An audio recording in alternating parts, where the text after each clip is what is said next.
Ассалаумағалейкум, байқымыз подкаст жобасы. Гастрономиялық фестиваль ол біріншіден шілденің аяқ жағына қарай ұйымдастырамыз деп ойланып отырмыз. Енді қымыз қазақтікі деп біз таласа алмаймыз. Біз қымыз ішу мәдениеті жалпы жоғалған. Неге?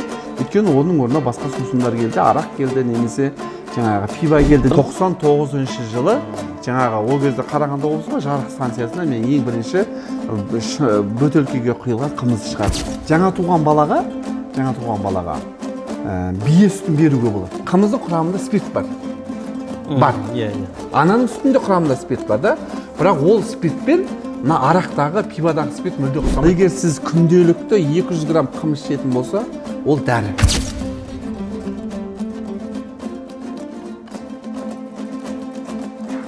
Ассалаумағалейкум, байқымыз подкаст жобасы. Құрметті көрермен, бүгінгі біздің тақырыбымыз жалпы осы қымыз жайында, сонымен қатар осы қымыз өндірісі жайында болмақ.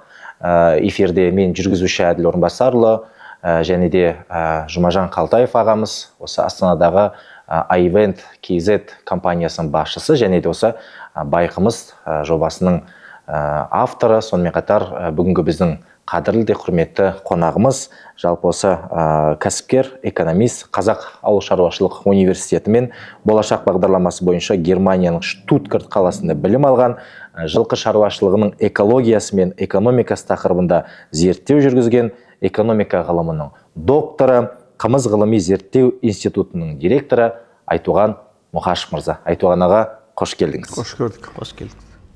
Жұмекенді жалпы әдекеңе деген қатысты сұрақтарыңызды өзіңіз бастасаңыз, ары қарай жобамызды осы бағытта өрбіте берсек. Біз байқымыз фестивалін, гастрономиялық фестиваль ол біріншіден шілденің аяқ жағына қарай ұйымдастырамыз деп ойланып отырмыз. Астана қаласынан. Неге Астана қаласы?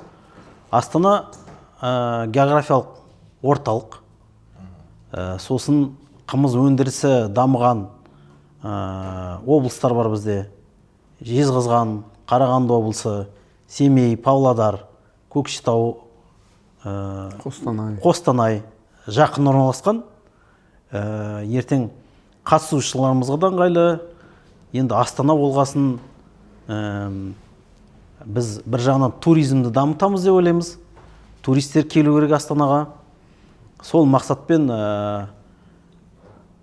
жиналып отырмыз. Айтуған мырза, сізді сол фестивальдің ұйымдастырушы ретінде ұйымдастырушының бірісіз. Ары қарай сұрақтарымызды қоя отырып, осы фестивальдің мәнін ашайық. Қатысушылар кімдер, қандай мақсатымыз бар, қандай проблемалар бар қымызға туралы.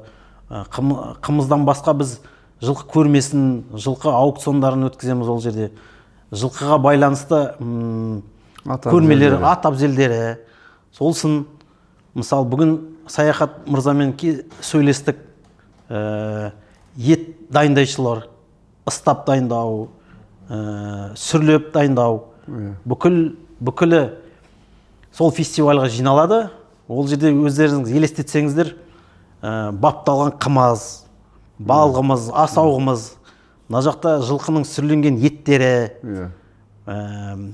жақсы ән, күй, бәрін бір жерге жинаймыз. Адамның бүкіл эмоциясын бір жерге жинап, зор көңіл күй сыйлаймыз дейміз. Туристерімізге, қонақтарымызға, өзімізге. Сол қымыздың қасиеті, пайдасы, қандай проблемаларымыз бар, сол туралы бүгін әңгімелесеміз деп ойлаймыз.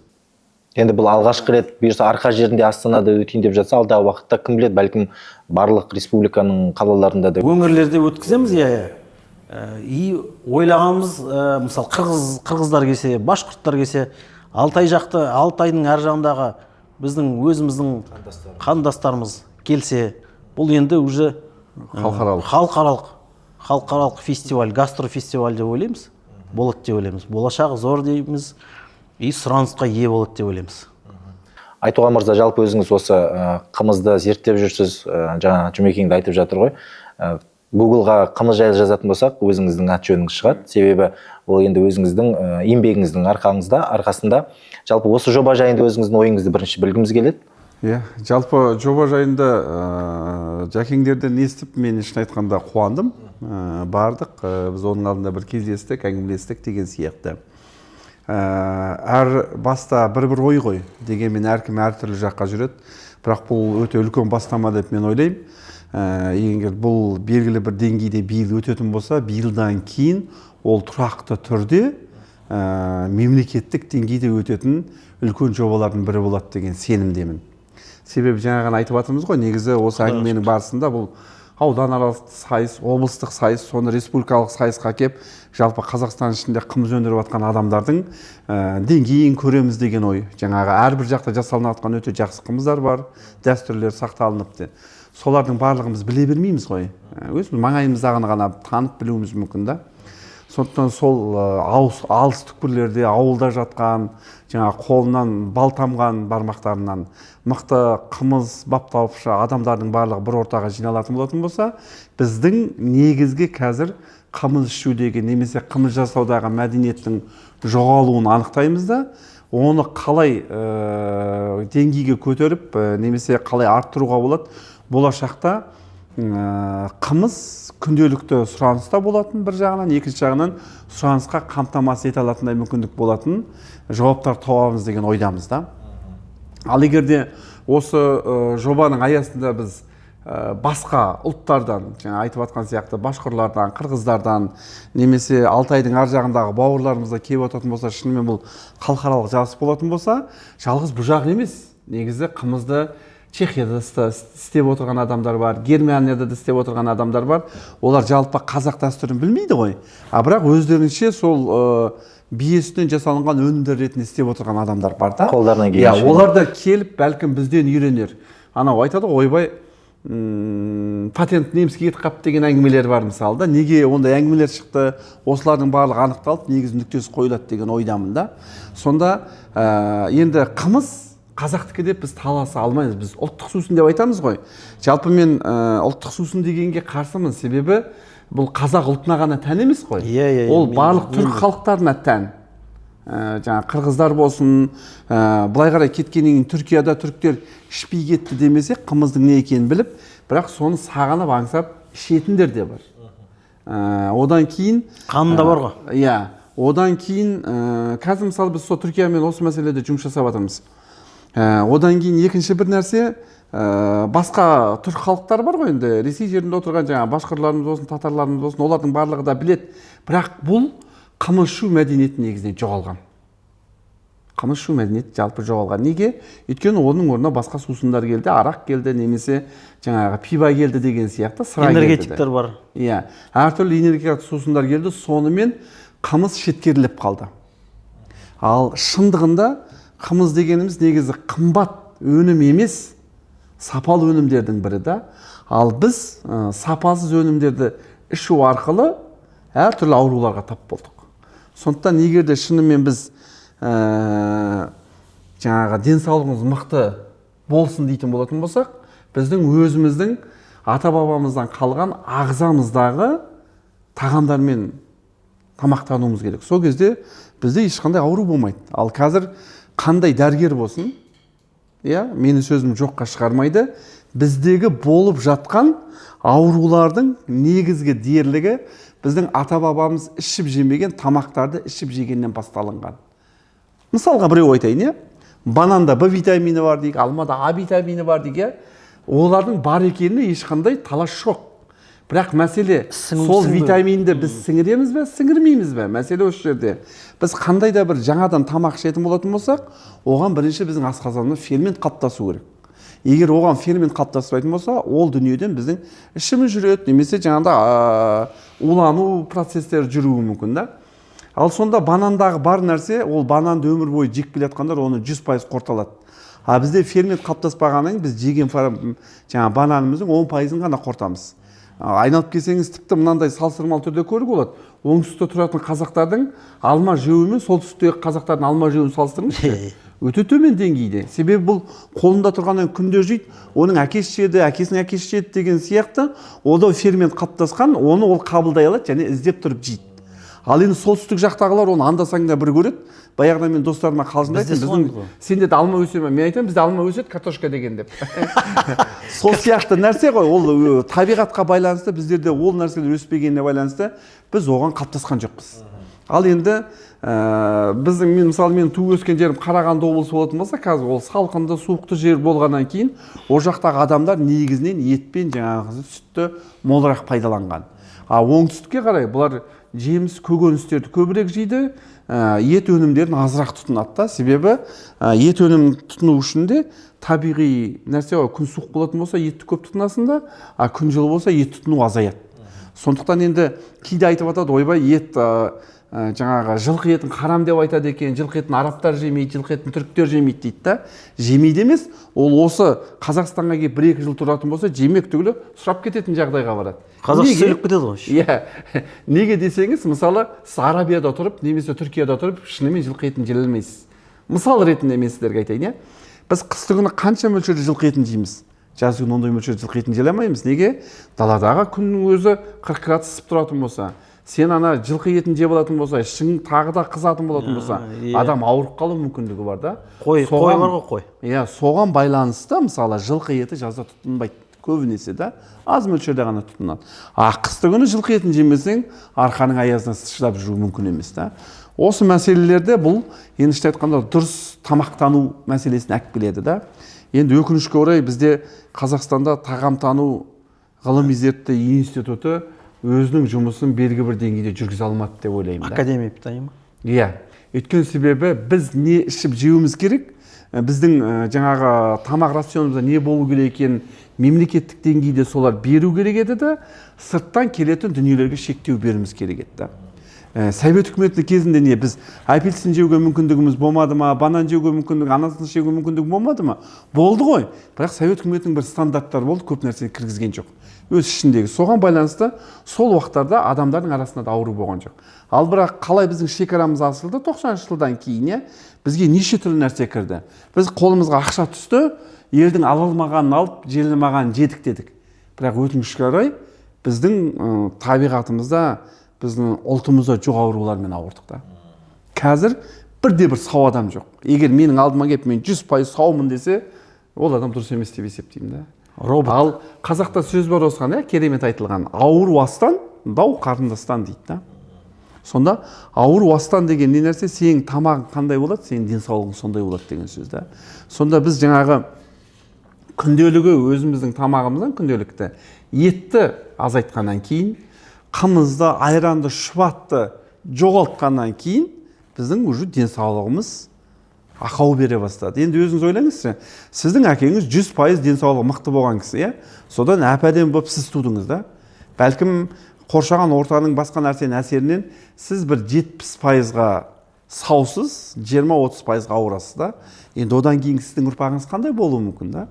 Ол 50% ғана денсаулығы болады да, 50% ауру болады. Одан кейін әрі қарай кете берсе, бұл деген нәрсе ұрпақтың жоғалуына келеді да. Ұрпақ жоғалу деген ұлт жоғалу нәрсе ғой. Сонда ұлттың қамын, сонда ұлттың қамын ойлайым деген адам болатын болса, қауіпсіздік бірінші тамақта тұру керек. Мысалы, қараңызшы, европалықтарда, ауыл шаруашылығы деген өте стратегиялық бөлім болып саналады. Қалай дейсіз ғой? Стратегияға бірінші жау сырттан келіп қалатын болса, қару-жарақ, соғыс нәрселер тұрады біріншіде. Екінші орында ауыл шаруашылығы тұрады. Немістерде. Мен басқа жерді білмеймін, әйтеуір енді оқығаннан кейін білетін жеріміз ғой. Қазақстанда да сондай ғой. Қазақстанда енді өкінішке орай ондай емес. Себебі бізде ауыл шаруашылығының қолдаудың ешқандай механизмі әлі жасалынған емес. Оны қарапайым нәрсені айтайық. Мен картошка деп күліп отырмын ғой. Әне күні ғана дауыс шықты ғой. Ең арзан, ең оңай өндірілетін картошканың өзі бізде жоқ. Дефицит. Ол енді күлетін емес, жылайтын шаруа да. Ал оның барлығы не нәрсе береді? Біздің ауыл шаруашылығымызда жалпы халықты тамақпен қамтамасыз етудің ешқандай стратегиясы жоқ деген сөз. Бұл стратегия болатын болса, біз қанша ет тұтынамыз? Бізге ұят негіз шетелден ет кіргізу деген да. Бір кездерде бізде де керемет жоба болды. Қазақстанда 5 жерде жаңағындай мал бордақылауды қоямыз. Әрбіреуінде 20 мың малдан мал болады. Біз малдың етін Орысқа шығарамыз, малдың етін Қытайға шығарамыз деді да. енді қазақша айтқанда атасының басы. Ол етпен біз Қазақстанды өз қамтамасыз ете алмай отырмыз. Міне бүгін ертең базарға қараңызшы, ана күні 2,5 мыңнан әрең сатылып тұрған еттің бағасы қазір автоматты 4 мыңға көтерілді да. Бұл не нәрсені біледі? Өйткені себебі жазда бар болған малымыздың қазір жоқ екендігі да. Ол бірінші жыл емес бұл. Жылда осылай болып жатыр. Айке негізі мысалы қымыз өндірісі, қымыз тақырыбына келген кезде жаңағы әділ айтқандай сіздің атыңыз шығады. Сіз өзіңіз осы қымызға, жылқы өндірісі, қымызға қалай келдіңіз? Сіз неге айналысасыз? Иә. Өзіңіз. Мен неге айналысам дейсіз ғой? Ешкім айналыспағаннан кейін айналысам деймін да. Иә, бұл бір жағынан қалжың, бір жағынан біз айтамыз ғой енді, ой біз қазақпыз, қымыз қазақтікі деп ше. Бірақ сөз жүзінде бәрін айтамыз да, іс жүзінде ештеңе жоқ та. Фестивальда солай. Иә, біреу сонда қозғалту керек та. Иә, сонда енді қымызға мен қалай келді? Қымызды бұрында да іштік, бәрімізде де бар ғой. Мен университет бітіріп жатқан кезде менің жаңа ғылыми жетекшім, мен негізі ненің политехтің машина жасау факультетін бітіріп жаттым. Сол жерде Махаббат Рымқұлович деген менің ғылыми жетекшім болды. Ол кісінің жақсы досы болғанда, ол кісі қазақта атақты Зұлқарнай Сейітов деген кісі осы қымызды ең бірінші зерттеген Қазақстандағы микробиолог. Иә, сол кісі Қазақстанда қымыз зерттеуді бастаған адам да. Сол кісі жолдасы, сөйтіп бұлар бір совхозбен келісіп, қазіргі бұрынғы Жезқазған облысы, Жеңіс деген Жаңарқа ауданындағы Жеңіс деген жерді совхоздан бүкіл Қазақстан совхоздар тарап кеткен кезде тарамаған жалғыз совхоз сол ғана. 90-шы жылдар. Иә. Акционерлік қоғамға ғана ауысады да. Сол акционерлік қоғам қымыз шығармақшы болады. Енді бұлар қымыз шығарғаннан кейін банктан ақша аламыз дейді ғой.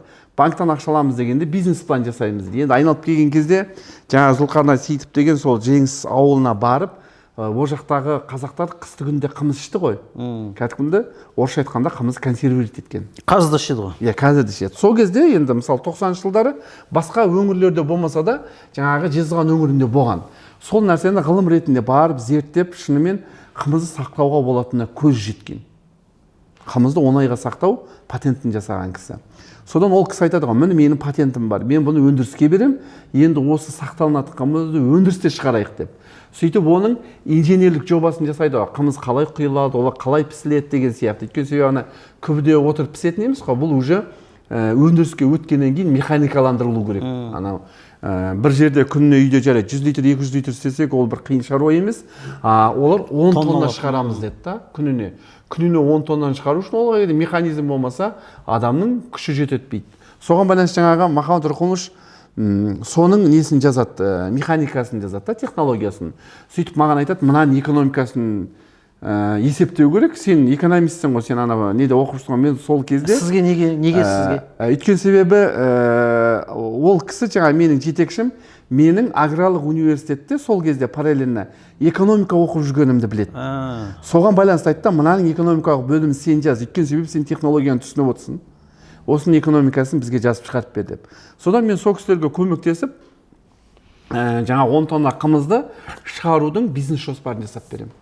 90-шы жылдар. 90-шы жылдар. Бұл 90-шы жылдар болғанда 90 нақтырақ айтқан кезде бұл 95-96 жылы. Сосын мен соны жасап берем, жасап бергенмен менде бір күмән болады. Қандай енді мен қанша дегенмен студент экономист болсам да Қазақстан экономикасын білем, банк системасының талаптарын білем. Сосын айттым да, сіздер мысалы енді бизнес план барысында жаздық қой, енді осыншама ақша алу үшін осындамай кепіл қойылады. Кепілге не қойылам деген сол ауылдың бүкіл жаңағы құрылысы, сол ана совхозға қатысты, иә, базасы, малы, техникасын қоям деп. Сонда мен айттым да, ауылды бұлар залогқа алмайды ау деп ше, жаңа кепілге алмайды. Сондықтан негізі сіздерге кепілді қаладан таппаса, қазір қиын ғой. Иә, қаладан таппасаңыздар бұл болмайды ау деп мен сол кезде күмәнімді білдірген едім. Ол кісілер жарайды, ол ары қарай біздің шаруамыз, сен жазуға көмектессең болды деді. Содан мен университетін бітірем 97-де, әскерге кетемін. Жазып бердіңіз? Иә, жазып бердім, жаңағы $10 миллион бизнес жоспарын. Содан кейін әскерде жүрген кезде сол ой менен кетпеді. Негізі мына қымызға мына кісілер жаңа нені ала алмайды, ақшаны. Бірақ 10 тонна емес, ең құрыма 1 тонна қылып шығарсақ қайтеді осыны дегендей да. Сосын енді сақталатын қымыз деген кезде біз ішкеніміз болмаса мен өзім сақтап көрген жоқпын ғой. Сол жылы ауылдан қымыз алып мен өзім сақтап көрдім. Сақтап көріп, яғни қымызды келген соң. Әскерде жүр. Әскерде жүр. Мен мына Қапшағайда служить еттім, офицер болып. Мүмкіндігім болды. Сонымен қымыз алып ауылдан, жаңа 1 ай сайын ішем, қымызда ешқандай өзгеріс жоқ. Содан 1 жылға дейін сол қымызды іштім. Ешқандай, яғни өндіріске кіргізуге болады екенге көзім жетті. Енді әскерден босайым да мен келем ғой. Келемді жаңағы профессорыма барам, айтам, сіздердің бизнес пландарыңыз не болды? Бизнес планымыз аумин болды деп айтады. Сонымен ол кісінің алдынан да өтем, жаңа Зұлқарнайдың да алдынан өтем, айтам да осы қымызды мен шығарсам деп тұрмын. Мен ауылдан шығарам жаңағы жарықтан. Сіздер қарсы болмаса, ол кісілер қарсы болған жоқ, қайта мені қолдап бірге барып сол жақтан 98 жылдар 99 жылы жаңағы ол кезде Қарағанды облысы ғой, жарық станциясына мен ең бірінші бөтелкеге құйылған қымызды шығардым. Бірінші жылы мен пластмасса тыста шығардым қымызды. Бірақ енді сондай пластмасса тыста болса да, бірақ қазақтың нарығына ең бірінші бөтелкеде қымыз шықты. Ол кезде 99 жылы Рамстор деген магазин Самалда бірінші рет ашылған. Оның алдында қымыз сатылды ма? Жоқ, қымыз сатылған. Сатылу деген ойда болған жоқ қой? Иә, өйткені оған дейін енді қымыздар жалпы тойға бір нәрсеге ыдыстағы қымыздар сатылған шығар. Ал бірақ арнайы заводтық қымыз сатылған жоқ. Заводтық қымызды 91 жылы магазинде өндіріске кірген жоқ. Сол өндіріске кіргізіп, завод тұрғыда ең бірінші саттым. Сол кезде Рамсторда сатылды, иә? Рамсторда сатылды. Сонда енді бүйтіп қазір ойлап отырсам да қызық, енді ол кезде жаспын ғой, мен еш нәрсеге қарамай тәуекелге бел шешіп кіргізіп, жаңағы нөлден бизнес бастадыңыз ба деген, мен сол нөлден бизнес бастағам. Сонда сол қымызды шығарып, Рамсторға сатып, күніне 1 тоннада есептегенде 100 күнде 100 тонна қымыз сатқанбыз.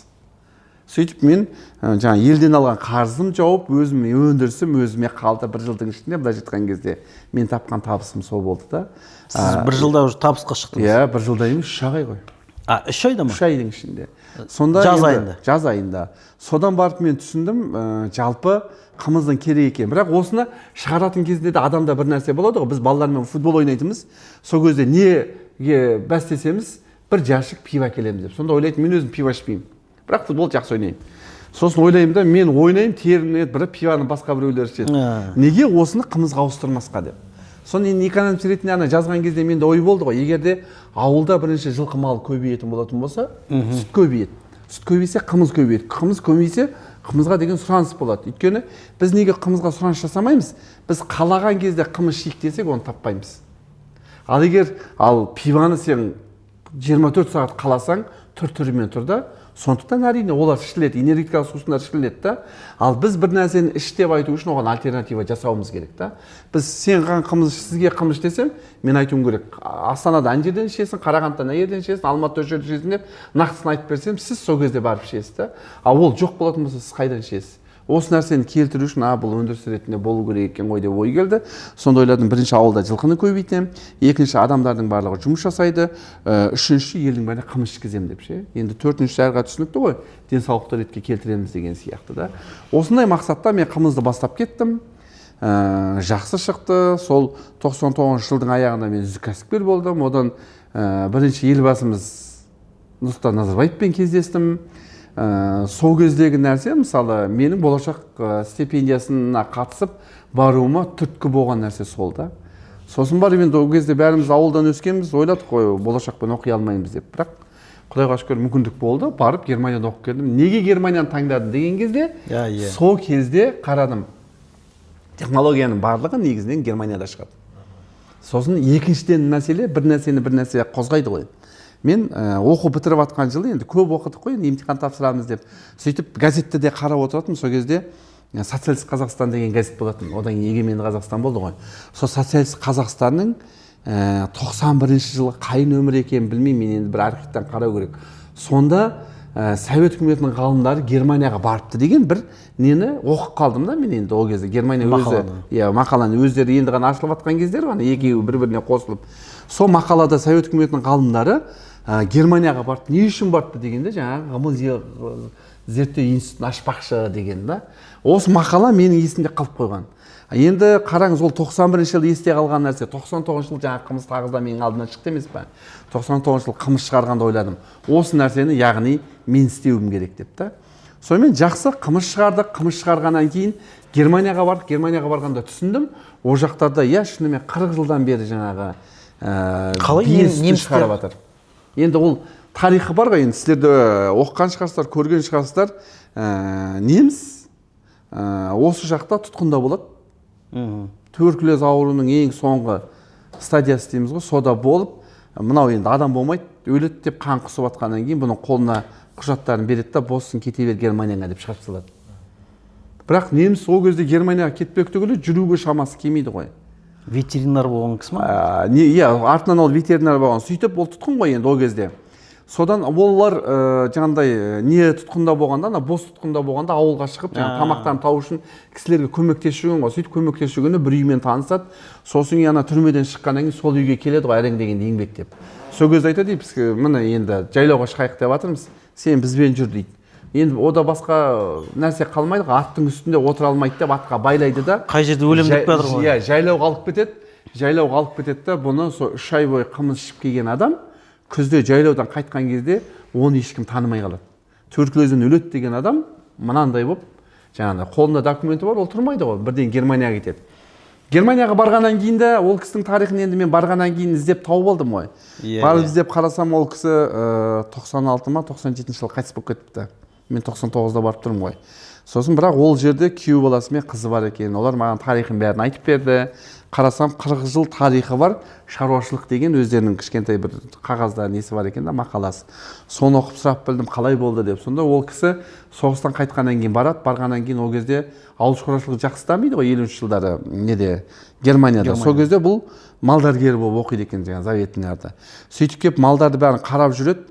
Бірінші түскен өзінің жинаған ақшасына бие сатып алады. Елдің бәрі күледі да, енді ол кезде ол жақта сиыр малы, шошқа, тауық дамып жатты ғой, биені қайтейін деп едің деп. Сол кезде айтады да, жоқ, мені ажалдан алып қалған осы жылқы деп. Иә. Содан шын айтқан кезде сол нәрсе келгенде екіншісінде тағы да бие алады. Әйелі болса айтады ғой, машина алмаймыз ба, сиыр алмаймыз ба деген сияқты, сен жинаған ақшаға неге жылқы ала бересің деп. Сосын ол жылқыны алғаннан бұрын ол жылқыны сауып ішкеннен кейін тіпті адамдар одан жеркенеді. Жаңа айтып отырмын ғой, енді былайша айтқанда туған әйелі тастап кеткен ол кісіні. Өйткені екеуі сөзге келмей қалған, ол өйткені балаларына да ішкіземін дегенде әйелі қарсы болады. Сен балаларға бермейсің, ішсең өзің іш, сенің есің дұрыс емес, сен анау сондай болып келгенсің деп. Сосын ол енді өзі жаңа аурудан жазылғанын біледі ғой, басқа еш нәрсе емес, осы қымыздан жазылғанын. Содан бастап ол орысша білетін болғаннан кейін әртүрлі материалдар тауып өзі жүргізе береді. Неге немістерге талай жазады, айтады да, сіздер қараңыздаршы, бұл денсаулыққа пайдалы нәрсе, мен осындай аурудан жазылғанмын деп. Сосын не істейді, өзінде бие бола түсіп болғаннан кейін маңайында бір жерім ауырды деген адамды әкеледі да, жаңағы денесіне жара шықса да, бүйрегім ауырды десе де, көзім ауырды десе, сол сүтті бере береді. Шынымен адамның иммунитеті көтерілгеннен кейін оның көзі де жазылады, жарасы да жазылады. Сондай болғаннан кейін ғалымдар жай осы бие сүтін зерттей бастайды. Көңіл аудара бастайды да. Сосын бұған айтады, жарайды енді біз саған қарсы емес, ол айтады да, біз Совет үкіметінің сол қымыз зерттеген ғалымдарды алып келейікші осы жерге, сөйлесейікші деп. Сосын айтады, жарайды енді біз саған Совет үкіметінен ол кезде ана ГДР мен ФРГ болып тұрды ғой.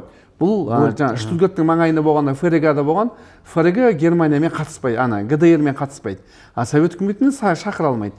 Сосын кейін тек анау 89-да шекара ашылған кезде бұған айтады, жақсы, сен Совет үкіметінің ғалымдарын шақыруыңа рұқсат, бірақ біз қаражат бөлмейміз, өз қаражатыңа шақырасың дейді.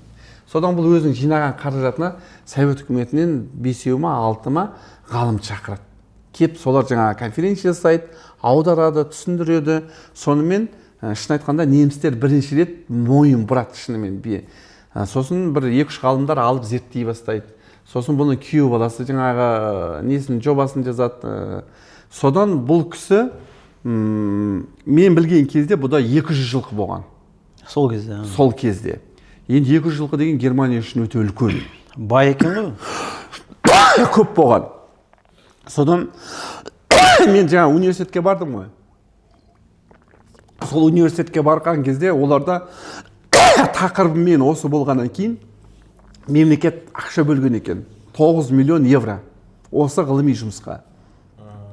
мен магистратураға барғанда маған айтады да, докторлық жұмыс бар осы тақырыпта, аласың ба деп. Жақсы деп мен алам. Енді бұл қандай дегенде, бұл ғылыми жұмыста енді ол ақша, бөлінген ақша қайда жұмсалады дегенде, бірінші оған база сатып алу, жер сатып алу, және сол жерде ғылыми жұмысты жүргізу деп. Сөйтіп мен енді экономикалық мәселелерін қарадым ғой, экологиялық мәселесі мен экономикалық мәселесін қарадым. Сөйтіп жаңа ғылыми жұмысқа бөлінген ақшадан 4 миллионды сол шаруашылыққа аударды. Ал енді жалпы қазір сұрасаңыз, Европада бие сүті іше ме? Иә, бие сүтіне қызығушылар көбейді. Себебі бұлар әрбір ғылыми жұмыстың ішінде көрсетіледі ғой, бие сүтінің құрамында не бар екендігі, сиыр сүтінің құрамында. Сосын бұлар түсінді да, казеиннің, альбумин мен казеиннің не екенін олар көрді. Себебі олар әрбір ғылыми жаңалықты жібермей оқиды. Бірақ енді мен білмеймін, Қазақстанда бізде неше ғылым қорғады, бірақ кім қандай темада қорғаған біз білмейміз. Себебі біздің ғылымға деген қызығушылығымыз жоқ. Айтуған мырза, осы жерде сөзіңіз аузыңызда. Жақында осы байқамыз жобасы аясында біз Бурабай өңіріндегі Қымызнай деген ауылға бардық. Сол кезде жаңағы қымыз өндіретін үлкен отбасы бар екен. Сөйтіп апамыз түсіріп алдық, айтып жатыр, енді жаңа сіз айтқандай биенің жаңадан сауылған ол сүт дейді. Оған қоспа қосылса ол саумал деп атайды. Сол кезде Инстаграмға салған едік, біраз оқырмандар бір-бірімен таласып, жаңағыдай пікір таласып кетті. Әлі де орысып. Олардың айтуынша, мен сұрағым келіп отырған, жаңағы көрерменге осы саланың қымызды зерттеген маман ретінде айтыңызшы, биенің сүтін саумал демейді ғой, иә? Саумал деп нені айтады? Сүт деп нені айтады? Мынандай нәрсе, дау қай жерден туады? Білмеген адам дауласуға құмар келеді. Информация жетіспейді. Ол информация жетіспейді. Сосын ол өзінің біреудің айтып кеткені, біреу деп кеткендегі деген сөзбен дауласқысы келеді да. Ғылым деген ол фактқа сүйенеді ғой. Ал енді әр нәрсенің этимологиялық түсіндірмесі бар.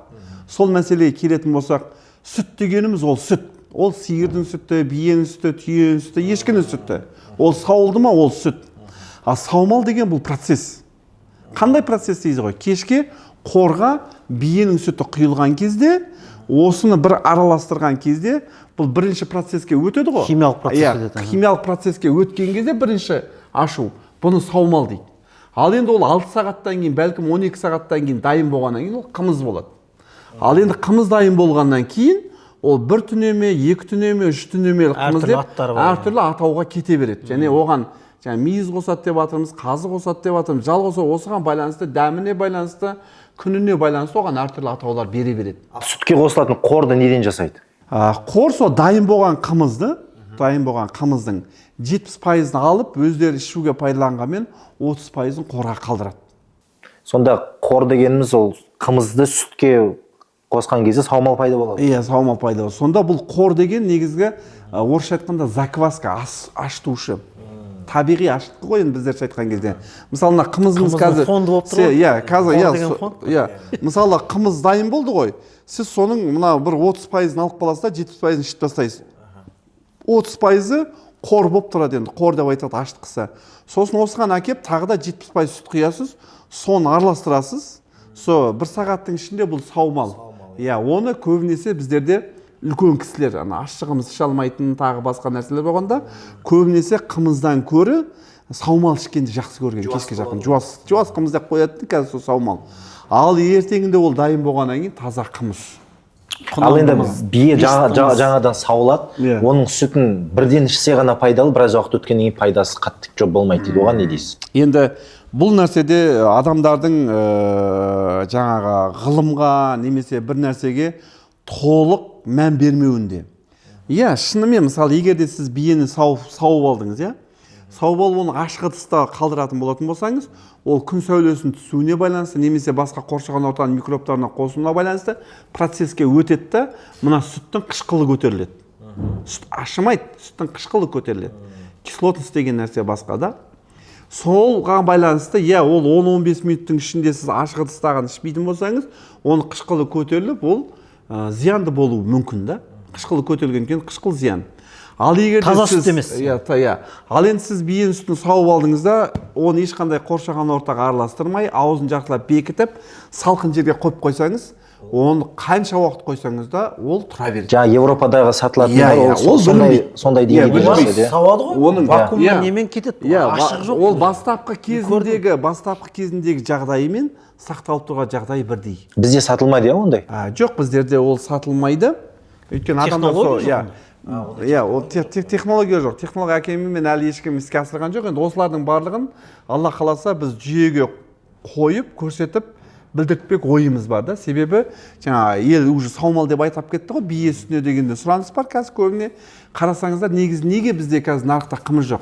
Себебі көп адамдар сүт күйінде ішкенді тәуір көреді. Біріншіден ол тәтті, екіншіден ішуге ыңғайлы, ал сататын адамға да оны сүт күйінде сатып берген пайдалырақ. Оны қойып бір күні қышқылын көтеріп, немесе ашымай қалып, ашқан қымыз өткізе алмай жүргеннен гөрі сүт кезінде сатып берген олар үшін. Немістердің технологиясы қазір қалай не отырсың? Енді немістің технологиясында жаңағы айтып отырғандай бие сауылғаннан кейін ол ешқандай қолмен сауылмайды. Жоқ, қолмен сауылмайды, автоматты түрде сауылып, ол арнайы ыдысқа барып құйылады, оны ешқандай ауа алынбайды ғой, ауа кірмейді. Сол бетте апарады да оны құйып, жекелеген ыдыстарды тағы да вакуумдап жауып тастайды аузын.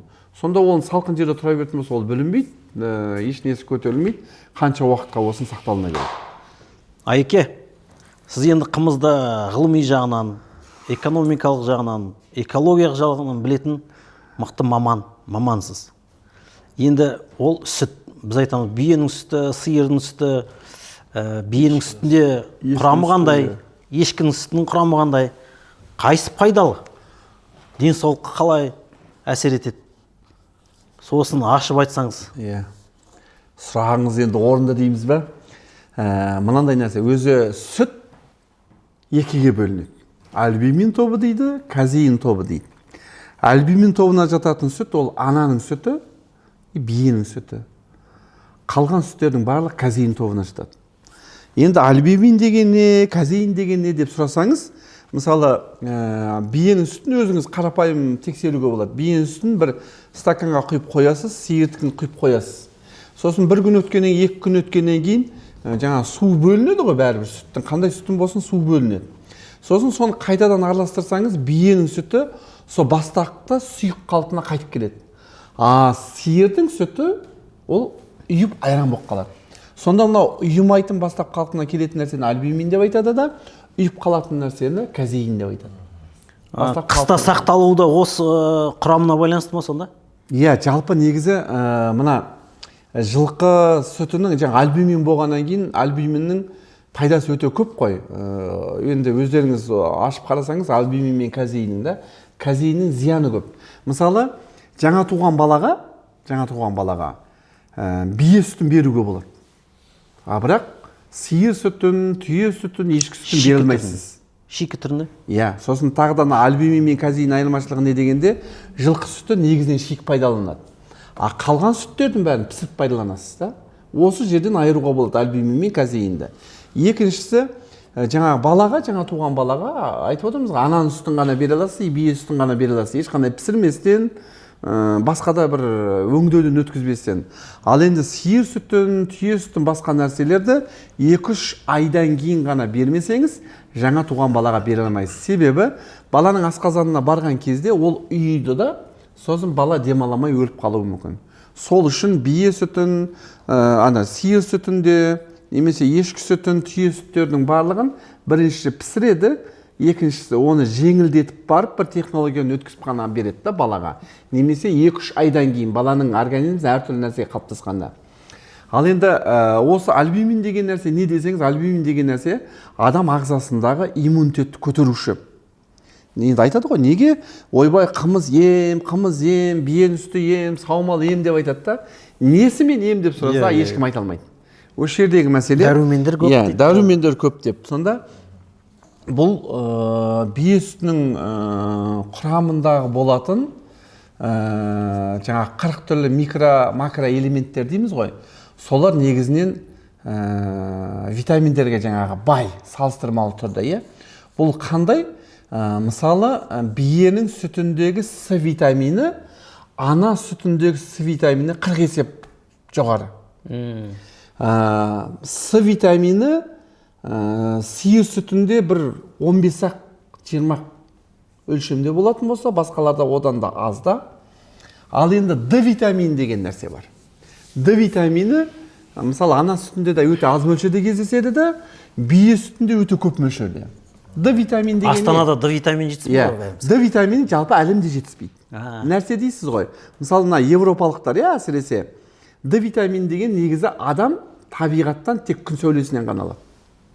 Ал біз қазір далаға шығуымыз азайды ғой. Біз таңертең кешке дейін үйдеміз, үйден шыға саламыз да машинаға отырамыз, машинадан кейін офиста отырамыз деген сияқты. Сонда біз күнмен контактымыз жоқ. Осыған байланысты біздің ағзамызға D витамин жетіспейді.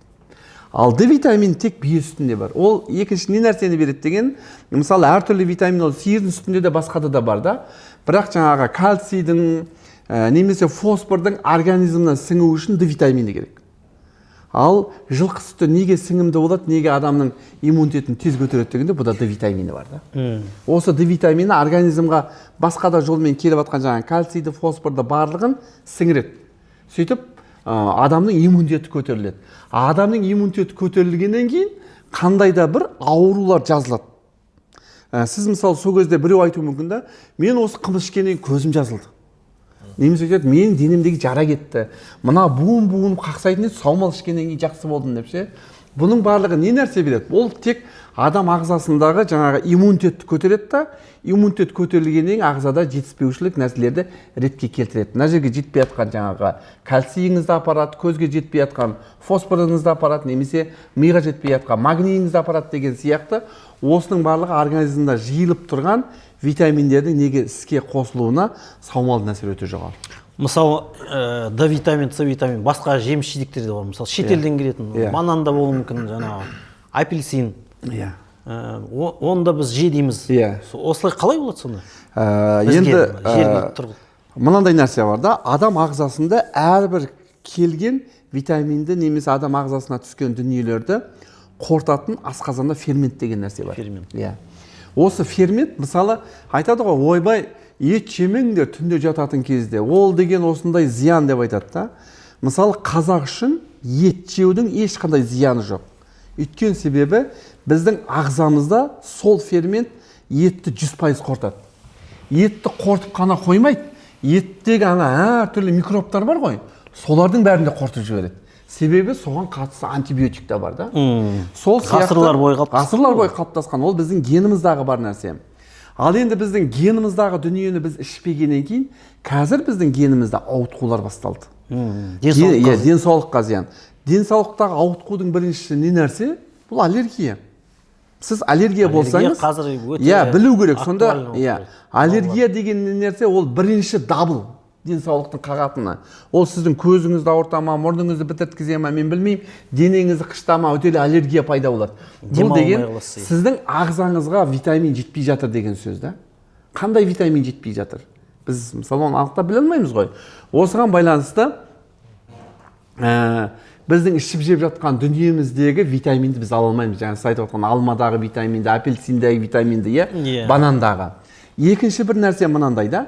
Бізде аурулар неге көбейіп кетті? Жалғыз бұл не емес, аллергия емес. Одан кейін астма басталады, одан кейін сахарный диабет бар, одан кейін ДЦП бар. Әртүрлі аурулар көп, балалардың арасында кең таралып жатқанда. Бұл аурулардың әр жағында тұрған не нәрсе десеңіз, паразиттар. Енді бұл паразиттар қайдан келді дейсіз ғой? Бұл паразиттар жаңағы біздің жеген бананымызда, басқа мемлекеттен келген тамақтар бар ғой. Олардың құрамындағы паразиттарға қарсы тұратын бізде антибиотик жоқ. Антитела жоқ. Себебі біз оны ата-бабамыз көрмеген. Біздегі антителаның барлығы негізінен ол етті, сүтті, өнімдерді 100% қорытып жібере алады. Сондықтан ол бізге пайдалы. Ал ағза неге жаңағы айғайлап жатыр да, мысалы аллергия беріп ше, ол айтады да, сенің геніңдағы тамағың жоқ. Сен соны бер біздің генімізға. Ана тамақтар бізге керек жоқ деген сияқты да. Біз оны түсіндірмейміз, келеміз әртүрлі химияны ішеміз. Дабыл қағып жатыр. Біз химияны ішеміз да. Химия негізінен ол жазбайды. Егер де дәрі жазатын болса, сіздің менің ата-бабамыз қайда жүр да? Дәрі ішіп жазып кеткен адамды мен көрген жоқпын осы күнге дейін. Сонда біз өзімізді қалай емдейміз деген кезде, біздің ата-бабамыз ішкен тамаққа біз қайтадан қайтып оралатын болатын болсақ, біздің ағзамыз толығымен тазаланады. Сонда қазір біздің ішіп жеп жатқан нәрселеріміз, мысалы біздің атамыз, әкеміз банан жеген жоқ, атамыз банан жеген жоқ та, біз жеген кезде организм ойланады, мынау не нәрсе келіп жатқан. Оған ананы шығарады, мынаны шығарады, оны былай қортады, уже организм шамасы жетпейді да. Шаршайды. Шаршағаннан кейін барып уже аллергия қылып шығарады, айтады, байқа, мен мынаны қорта алмай жатырмын, ертең сенде проблема болуы мүмкін деп ше. Аллергияның бірінші беруі, мысалы, адам тұмау келгенде түшкіреді ғой. Өйткені сыртта микроб келген кезде соны шығару үшін организм жинап түшкіріп соны шығарып тастайды. Сол сияқты организм аллергия беріп жатқан нәрсені саған барған жақсы емес нәрсені организмнен шығару керек деп жатыр да. Білмеймін, сіз ол кезде жаңағындай әртүрлі энергетикалық сусын ішіп жатсыз ба, апельсин жеп жатсыз ба, мандарин жеп жатсыз ба, мен білмеймін, или ана кефсиді жеп жатсыз, құрамында неше түрлі химиялық қоспалары бар ше. Кирешки, тағы да не нәрсе, балалардың жақсы көріп жейтін нәрсені, сол нәрселерді жеп жатсыз, бұзылмайтын тамақтарды жеп жатсыз, организм оны қорыта алмай сондай болып жатыр да. Енді солардың барлығынан құтылудың бір-ақ жолы бар да. Біздің геніміздағы бар тамақты ішіп, немесе күнделікті тамағымызға соны кіргізу. Тамақтану мәдениетіне кіргізу керек. Тамақтану мәдениетіне сол өзіміздің ұлттық тағамды кіргізу. Сол арқылы ғана біз жазыламыз. Мысалы, бала кезімізде біз ауырдық па, әкелді, жақсылап тұрып, қойдың майын бірінші ішкізді, екіншіден денемізге жақты, біз шапқылап кеттік та. Ал қазіргі балалардың иммунитеті төмендігі сонда, қойдың майын жақсаң ауырып қалады. Өйткені көтере алмайды иммунитет. Иммунитет сондай түсіп кеткен. Жаңа айтып жатырмын ғой, сіздің әкеңіз 100% денсаулығы болды да. Табиғи ортаның басқа нәрсенің әсерінен сіздің денсаулығыңыз уже екінші поколение болып туған кезде 70% ғана сау, 20-30% ауру бар. Енді сіз сондай организмнен сіздің балаңыздың 50% таза, 50% ауру болып кетеді. Біз оның үстіне әкеп неше түрлі жаңа дәрілер мен уколдарды бергеннен кейін біздің иммунитетіміз мүлде өледі да. Енді сіздер қазір қараңыздаршы, мен сіздерге бір-ақ нәрсе айтайын да. Кімнен сұрасаңыз да, әр семьяда ауыратын бір бала бар. Ол жай ғана ауыратын емес, өте серьезно ауыратын. Ол ДЦП, ол ДЦП болуы мүмкін, ол аутизм болуы мүмкін, ол сахарный диабет болуы мүмкін. Міндетті түрде бір семьяда бір балада бар. Хронический бір ауру бар айтар. Ол енді айтып келген кезде, хронический дейтін ол біздің ата-бабамыздан келген ауру емес. Ол біз жаңа ішкен жегенімізден тауып алған аурулар. Ол аурулардың негізі паразиттардан тұрады. Паразиттарды не нәрсе тазалайды? Паразиттарды тазалайтын бұл қышқылдар. Адамның организмдағы қышқылын көтерген кезде паразиттар шығады. Ол кезде біз айран іштік, қымыз іштік, құрт жедік, шұбат іштік. Осының арқасында біздегі организмдағы жаңағы паразиттардың барлығы шығып кеткен болатын да. Ал бірақ қазіргі біз керісінше ішіп жеп жатқан тамақтарымыздың барлығы организміміздағы жаңағы паразиттарды тамақтандырады. Өйткені сіздің ішіп жатқан колаңыз, әртүрлі энергетикалық напитоктар, жаңағы чипси дегендердің барлығы бұл паразиттардың тамағы натурально да. Олар соны ішіп алып рахат өмір сүріп жатыр да. Ал олар көбейген сайын сіздің проблемаңызды, ауруларыңызды асқындырады да. Оған қандай химия беріңіз? Химия деген өзі мынандай нәрсе да. Адамның организмі биологиялық дене болғаннан кейін химияны кіргізбейді. Енді қызық нәрсе, мына қымыздың құрамында спирт бар. Ананың сүтінде құрамында спирт бар да. Бірақ ол спиртпен мына арақтағы, пивадағы спирт мүлде ұқсамайды. Өйткені себебі бұл жасанды спирт. Ал мынау натуралды спирт та. Адамның ағзасы осы натуральный спиртті организмға кіргізеді да. Ненатуральный спиртті организмға кіргізбейді. Мысалы, неге біздің ауруымыз анықтағанда қолымыздан қан алады? Қанда қан түйіршіктерден тұрады, домалақ. Сол түйіршіктердің ішінде не ауру бар екенін сонымен зерттейді да. Ал енді сіз арақ ішіп алатын болсаңыз, мына қанның түйіршіктері не сұйық болғанмен, ол домалақ түйіршіктер. Сол түйіршіктердің сыртында пленка болады. Арақ ішкен кезде спирт сол пленканы ертіп жібереді да, жаңағы домалақ нәрселер тромбы болып қалады. Таңертең бас ауырып отыратын себептер сол. Өйткені тромбы болған микробтан өтпейді. Ал енді мынандай нәрсе. Ал енді қымыздың құрамындағы спирт, ол керісінше қанның түйіршігінің сыртындағы пленканы ертпейді, керісінше қанның ішіне кіріп, жаңа клетканың, соның ішінде тұрған микробты жейді. Сол үшін қымыз неге пайдалы? Осы үшін пайдалы. Екіншіден қымыз ашыған кезде өзіне көмір қышқыл газын шығарады да, қазір біздің ағзамызға именно қанды тасымалдауға жетпей жатқан оттекті береді. Осының арқасында сіз егерде кешке жақын бір стакан қымыз ішіп жатсаңыз, таңертең тұрғанда басыңыз шайдай ашылады. Неге? Өйткені жаңағы қымыз сіздің қаныңызға оттек апару арқылы қаныңыздың жүруін реттеді. Таңертең тұрасыз, ұйқыңыз жаңағындай орысша айтқанда бодро, сергек тұрасыз да. Ал енді биенің сүтін ішіп ем алам, дәрумен алам деген адамдар күннің қай мезгілінде ішкен абзал негізі? Әлде ондай бір қатып қалған қағида жоқ па? Жоқ, енді әрине ішу тәртібі де. Иә, ішу тәртібі аш қарынға болмайтын шығар. Жоқ, бола береді. Негізі бие сүтінің құрамында қант болады ғой. Қант болуына байланысты ол әрі қарай ашиды. Қант болуына байланысты қышқыл көтереді деген сияқты. Сонда егер де адамның асқазанында ауру бар екенін білетін болатын болса, ол адам негізінен биенің сүтін ішкен дұрыс. Биенің сүті әрине анау сауып алған бетте оны жауып алып келмесеңіз, сауып алғанда ішіп қойғаныңыз дұрыс. Ал егер де оны жауып сізге таза күйінде жеткізіп беретін болса, қалаған уақытта іше беріңіз. Ода тұрған мәселе жоқ та. Бізге ему керек болды ғой. Вакуумный не жоқ. Иә, жоқ енді вакуумный болмаса да сіз сауып алғаннан кейін оның аузын жақсылап бекітіп тастайтын болсаңыз, ол тұра береді. Біз осы мәселені жасап отырмыз ғой, биені сауып алғаннан кейін аузын жабамыз да өндіріске әкелеміз, оны құямыз, кептіреміз. Ол бір 5-10 минутта ешқандай бір өзгерістерге ұшырай қоймайды. А бірақ жылы жерде тұрып қалса, жаңағы температурада ауыз ашық болып қалатын болса, микроб түсуіне байланысты, күн сәулесі түсуіне байланысты ода реакция жүреді. Ал жылдың қай мезгілінде ішкен сүттің ондай мәселе жоқ па? Мәселе жоқ, маңызды емес қай кезде. Ең бастысы оны тұрақты ішуде. Алғы жігіттерге айтамын, сендер анда-саңда бір тойға барғанда тегін қымыз көріп қалған ішесіңдер ғой. Ол сендерге тек сусын деймін да. Ал егер сіз күнделікті 200 грамм қымыз ішетін болса, ол дәрі. Неге өздеріңіз қараңыз, сіздер больницаға жатқан кезде жатасыз. Таңертең 8-де дәрі береді, түскі 12-де дәрі береді, кешкі 6-да дәрі береді. Бұл не нәрсе? Бұл режим. Өйткені сіздің қаныңыз 24 сағат айналып тұратын болса, әрбір 5 сағат сайын соны беріп отыратын болса, қанды тазалауға көмектеседі. Бұлай пайдасы жоқ қой. Ал егер анда-саңда ішсеңіз, енді оның белгілі бір мөлшерде аз ғана мөлшер пайдасы болуы мүмкін да, өйткені себебі сіз мысалы бір ішкен кезде 1 литр қымыз ішіп алатын болсаңыз, сіздің организм күнде ішпей анда-саңда бір ішкен кезде сіздің организмге түскен бетте организм оқпай қалады ғой. Мына қымыз кеп қапты, қымыз ішпегелі қанша болды деген сияқты, оны реттеп қортам дегенше сіз оны шекке жіберіп қоясыз. Сонда сіз 1 литр қымыз ішсеңіз, оның бір 200 граммын ғана организм қортып өзіне сіңіріп үлгереді да, қалған 400-600 граммы бостан-босқа баратын жеріне кетіп қалады да. Дегенмен де ішпегеннен көрі ішкен пайдалырақ. Оны режиммен аз-аздан ішіп отыратын болса, ол кәдімгідей дәрі да. Оның әсері көбірек болады. Ал енді бағана сіз сұхбаттың басында айтып қалдыңыз, жаңағы қымызды сатып кәсіп бастаған кезде, қымызды жаңағы пластмасса ыдысқа құйып саттық дейді.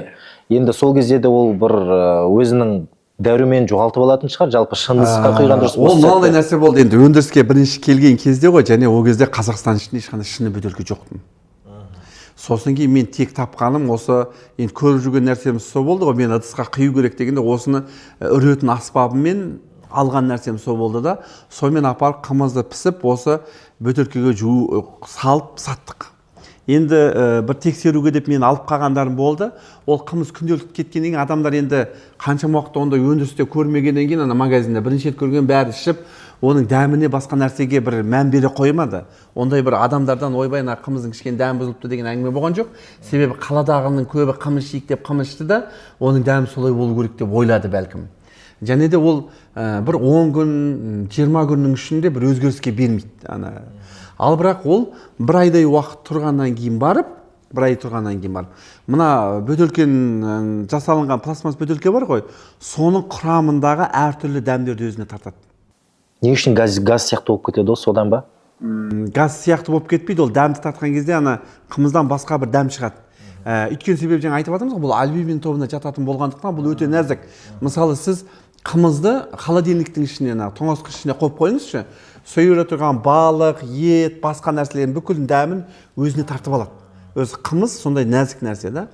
Сол үшін мен бірінші жыл ғана соған салып, ана дәмді көргеннен кейін түсіндім. Ол кезде мен бұның составын білмеймін ғой. Артынан бөтелкенің составын оқысам, негізінен ол первичный переработкадан жасалмайды екен да. Екінші өңделген нәрседен жасалынатын болғаннан кейін, оның құрамында не бар екенін білмейміз да. Сондай болады, иә. Осыған байланысты. Бұның первичный переработка дегені бар, негізі арнайы жасалынатын ше. Ода жазылады жаңағы для пищевых продуктов да. Ішіп жейтін тағамдарға арналған болады. Ал екіншіден жасалынған нәрсені әртүрлі нәрсеге пайдалана береді да. Сосын кейін барып мен бұған альтернатива іздегеннен кейін шыны бөтелке таптым.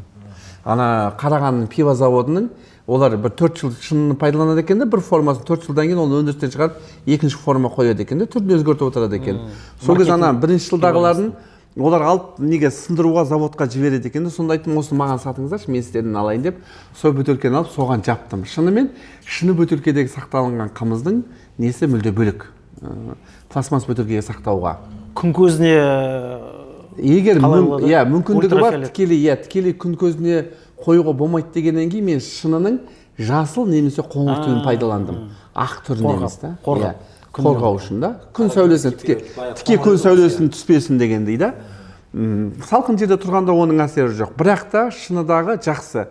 Енді әрине оның бағасы қымбатырақ болады.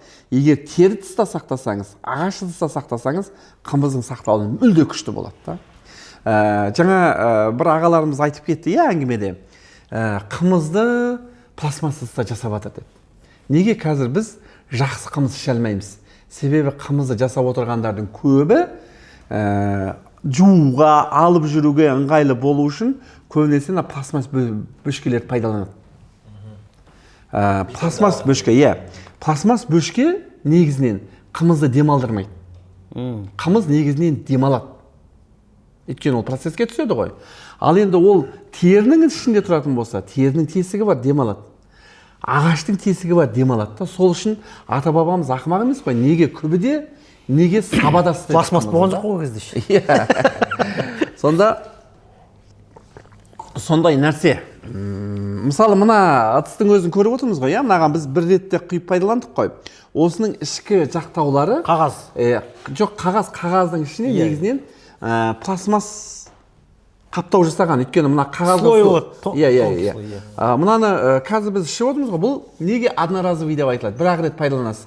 Себебі мынаны ішіп алыңызда қазір біраздан кейін суға қойыңыз, мынауыңыз еріп, суыңыз ағып кетеді. Себебі мына ыстық нәрсені пайдаланғаннан кейін мынаған жұқа жағылған пластмасс жоғалады да, қағаз ғана қалады. Қағазға су қойсаңыз, қағаз еріп ағып кетеді да. Сонда пластик бірінші обработкадан өтсе, қымыз құюға болады, екінші обработка біз білмейміз. Екінші келді ма? Енді тұтынушы қымыз қайналады. Бірінші барады, магазинге барады. Бәрі пластикте. Шошып кету мүмкін. Ой, пластиктен оказывается осылай ішуге болмайды екен. Жаңағы сөздер кетеді. Бірақ біз білім жетіспегендіктен, информация жоқ. Біз білуіміз керек. Бұл пластик бірінші обработкадан өткен пластик. Бұл екінші обработкадан өткен уже тамақ құйылмау керек, тамақ салынбау керек. Тамаққа қатысы жоқ. Халық қайдан біледі ол қымыз бірінші обработкадан шыққан бату? Негізі ол енді сол үшін енді ұзын сөздің қысқасы айтуға келгенде осы жерде қымызды негізі немесе бие сүтін ешқандай пластмассқа құймау керек. Ал баночныйға құйса темірге, мына оның темірдің де екі түрлісі болады да. Темірдің, алюминий дегені болады. Сосын кейін мынандай не бар?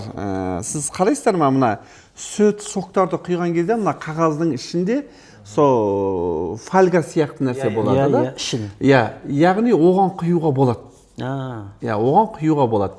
Бірақ тағы да нәрсе бар, қышқыл мөлшеріне байланысты. Егер қышқыл мөлшері жоғалатын болса, окисление болуы мүмкін да ода. Реакцияға түсуі мүмкін. Сондықтан енді белгілі жағдайда қазір енді неше түрлі ыдыстардың түрлері бар ғой. Соған қарап отырып, сол ыдыс жасайтын жерде сұрасаңыз, менің затымның химиялық құрамы осындай, мынаған құюға бола ма десе, ол айтады, жоқ, мынаған болмайды, мынаған болады деген сияқты.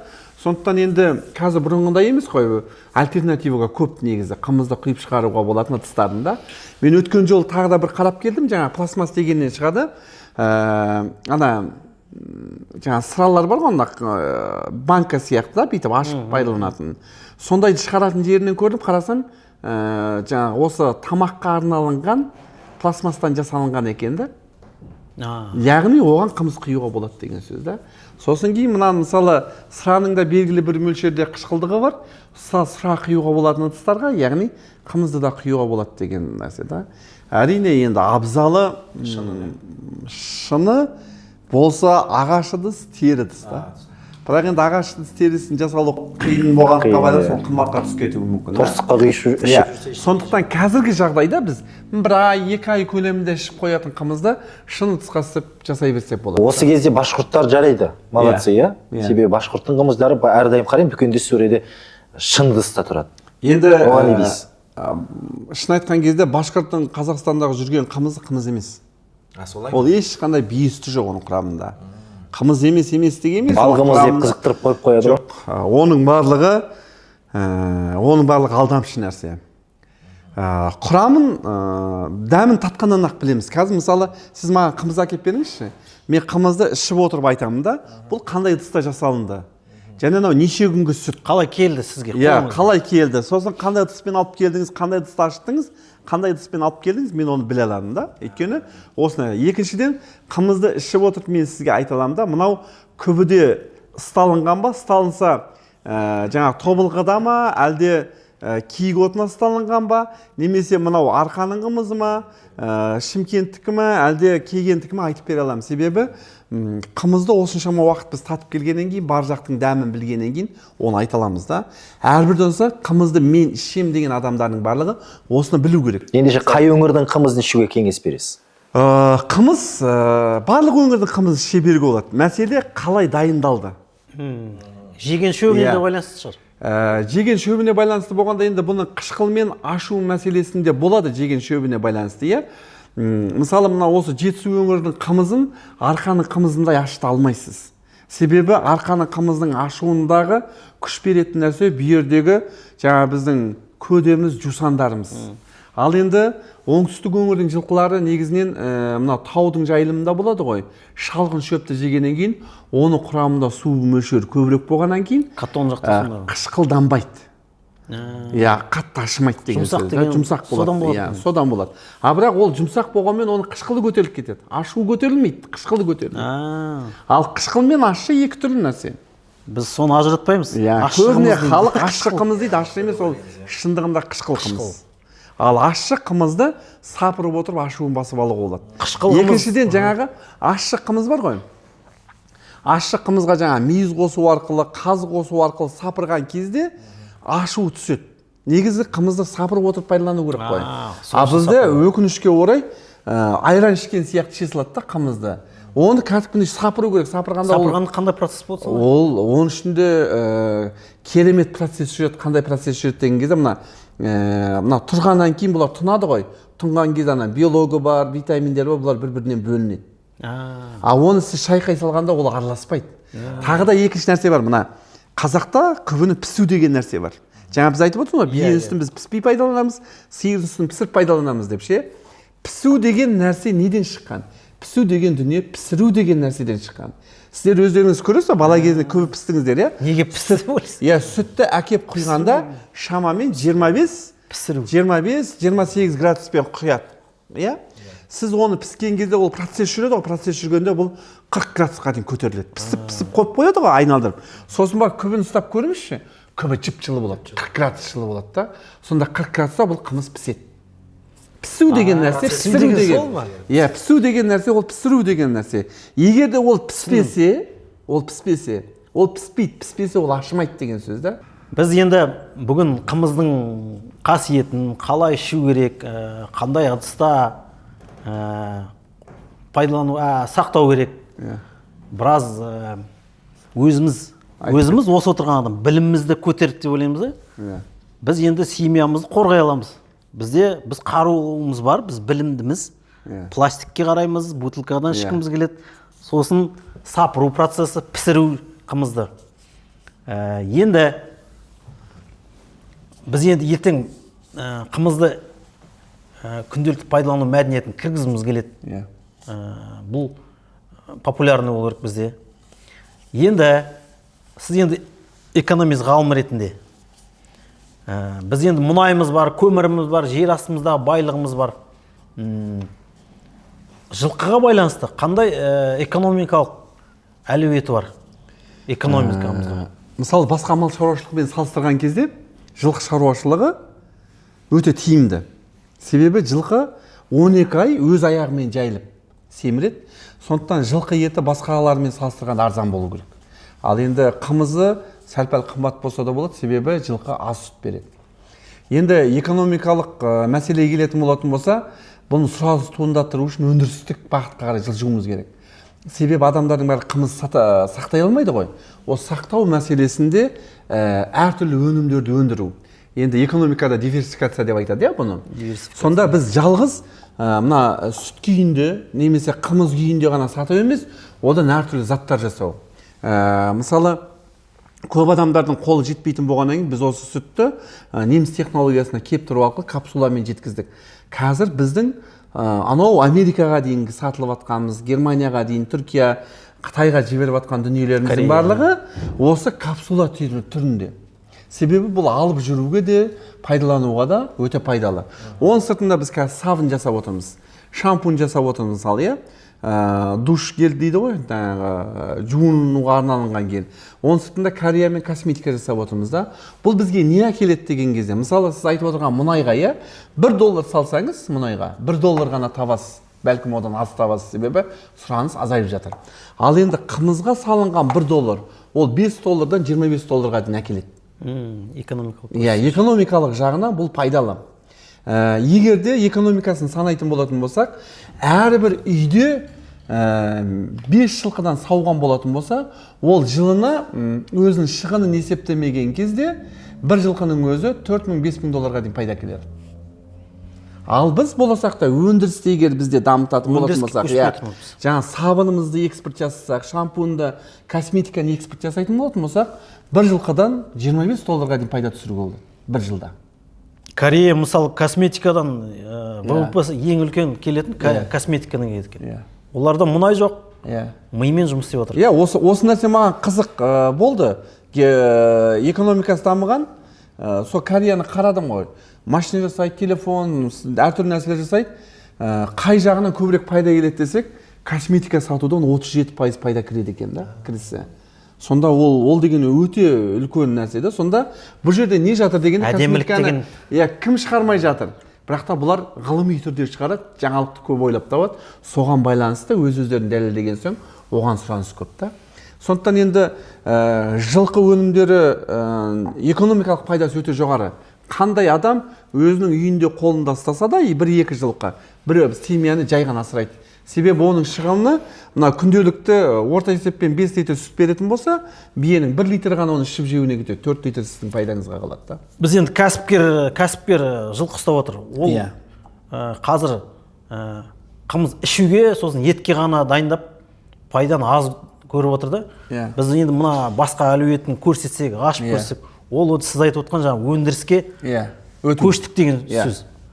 Енді шын айтқан кезде мысалы экспорт деген нәрсе қай нәрсеге туындайды?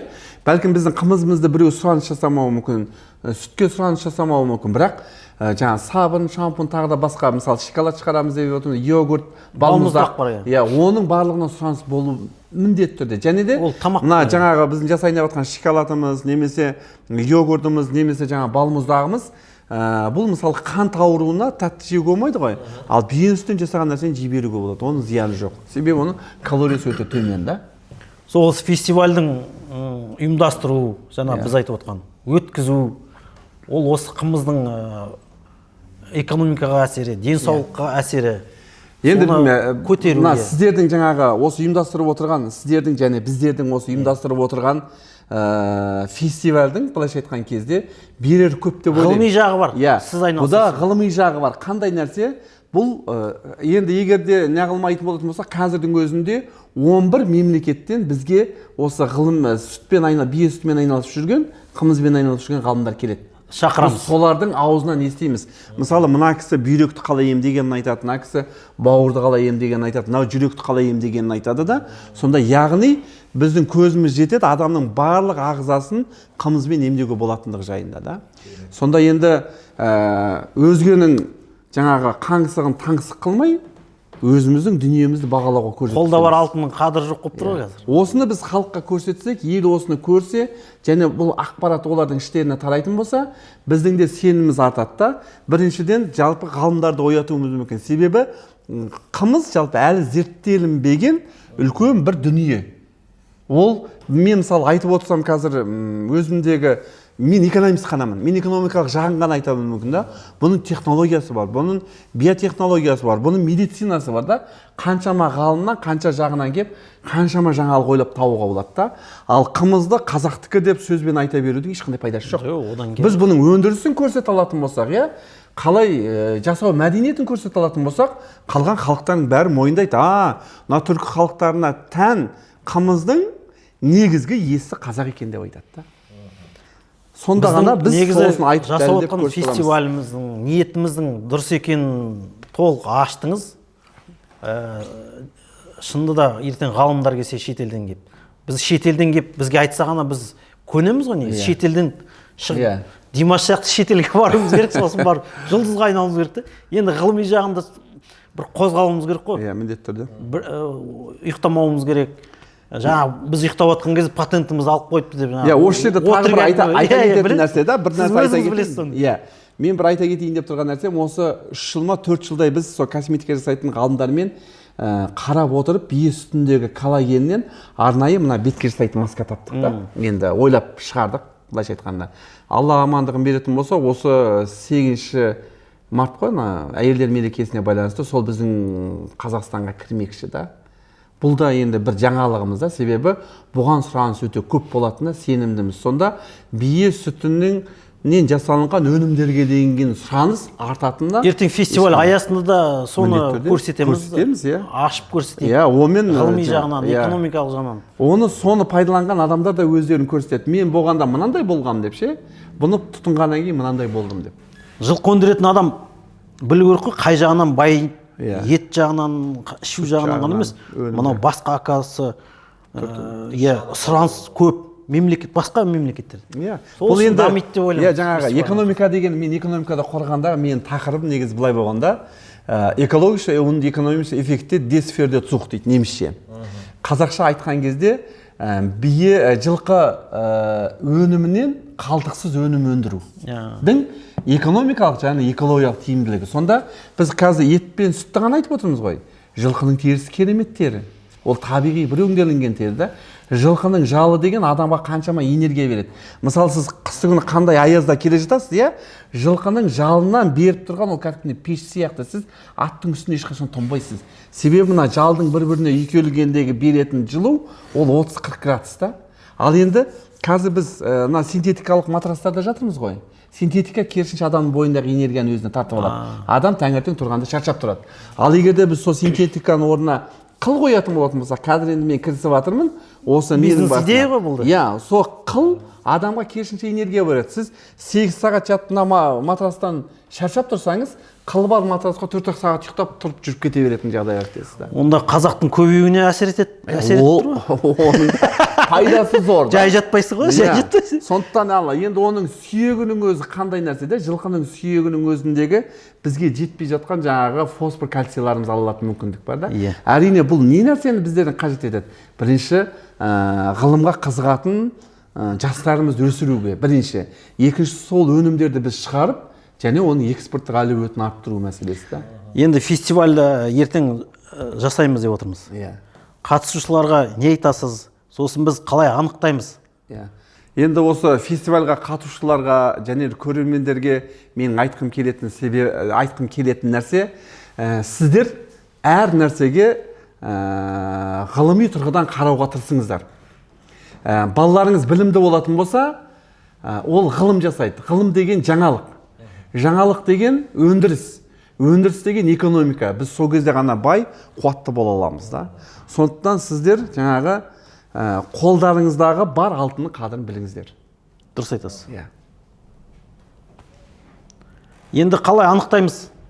Ертең мына байдың қымызы мықты, мынанікі мықты дегенде. Қай жағынан, ғылыми жағынан біз сараптаймыз ғой? Енді шын айтқан кезде осы сараптаудың жеңілдетудің жолын мен ойлаймын. Бірінші, бұның аудан деңгейінде өтуіне беруіміз керек. Ол аудан өзінің жақсы қымызын алып келеді. Неге? Облыста ұялмас үшін. Сосын облыстық деңгейде өткізуіміз керек та. Сонда облыс өзінің жақсы қымызды өздері сараптап жібереді бізге. Сонда әрі қарай 20 облыстан 2 түрлі қымыз келетін болатын болса, оның өзі 40 түрлі қымыз келеді та. Ол осы 40 түрлі қымызды анықтасақ та бізге аз болмайды. Шынымен бұл жерде әр ауылдарда немесе жергілікті жерлерде бәлкім мысалы облыстық деңгейде жюри болып келеді ғой, мысалы да, қатысқан. Соның дұрыс қымыз анықтай алатын адам шақырғанымыз дұрыс болады деп ойлаймын да. Презентация жасап өзінің қымызын. Иә, сонда сол кезде, ал одан кейінгі енді егер менікі жақсы, енді бәрі де жақсы, жалпы. Дау болады. Иә, мынандай нәрсе да, бізге қайсы қымыз жақсы деп сұрайды біреу, Шымкенттік жақсы ма, Алматы ма, Семей ма деп та. Біз бала кезімізде қандай дәмді алдық, сол дәм тәтті да. Жергілікті. Сондықтан әркімге өзінің жергілікті нәрсесі жақсы болуы мүмкін да. Ал ғылыми жағынан анықтап береді дейтін болатын болса, ол қиын емес, анализге салып жіберіп 5-ақ минутта көрсетіп беруге болады. Қымызда анализ өткізіп қатысатындар. Сондықтан енді ол жаңағында мен ойлаймын, сіздер негізінен адамдардың жаңа қымыз жасауға деген махаббатын оятуға тырысу керек. Сосын кейін барып өзі көбейгеннен кейін барып, сан келгеннен кейін барып сапаға өтеді. А сан болмаса біз сапа іздегеніміз бекер да. Сондықтан бірінші жолы біз санға жұмыс жасасақ, келесі конкурстарымыз сапаға көңіл бөлеміз да. Сапаға көңілсек, халықтың денсаулығы. Ол денсаулық. Бірінші, біздің экономикамыз, экспорт. Сау адаммен ғана экономикамыз көтеруіміз. Міндетті түрде. Ауру адаммен біз ешқайда бармаймыз. Сол үшін фестивальдің... Егер ұрпағымыз білімді болсын десек, ұрпағымыздың денсаулығы болады. Егер денсау болмаған адам білім іздемейді. Оның денсау болса, ол білімді болатын болса, ол сол мемлекеттің құраушысы, яғни мемлекет денсау мемлекет, білімді мемлекет болғаннан кейін басқалармен жаңағы тереземіз теңеседі. Сондықтан бұл фестивальдің беретіні жалғыз ұйымдастырып жатқан біздерге емес, ұлтқа немесе мемлекетке берер өте жоғары. Дұрыс айтасыз. Аға, көп рахмет. Мен ойлаймын, жалпы бүгінгі осы подкаст сұхбатымызда тек қана сөз жүзінде емес, ғылыми тұрғыдан да аша білдік деп ойлаймын. Құрметті көрермен, біздің ойымызша бүгінгі подкасттан өздеріңізге біраз мағлұмат алды деген ниеттеміз. Ұлттық жобаны қолдап, YouTube каналына тіркеліп, лайктарыңызды басып, ары қарай таратуға амал жасайық. Барымызды қадірлейік, барымызға шүкір етейік. Амандықта болайық. Қымыз шик дейсіз ғой. Иә.